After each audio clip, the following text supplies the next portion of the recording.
আসসালামু আলাইকুম।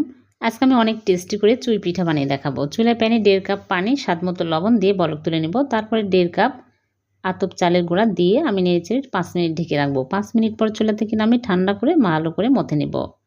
তারপরে আমি 3 ভাগ করে ঢেকে রাখবো। 1 ভাগ নিয়ে আমি এরকম করে চুই পিঠার শেপ দিয়ে নিচ্ছি। সবগুলো পিঠা এরকম করে বানিয়ে নেব। তারপরে এগুলো আমি তেলে ভেজে নেব।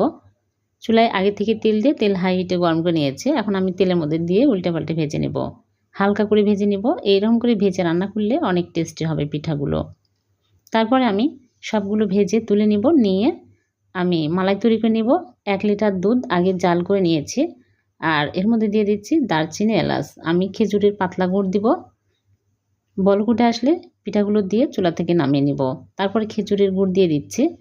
পরিমাণ মতো দিয়ে নিতে হবে। পরের দিন সকালে আমি পিঠাগুলো সার্ভ করে নিচ্ছি। হয়ে গেল ভীষণ টেস্টি চুই পিঠা। ভালো লাগলে লাইক করুন।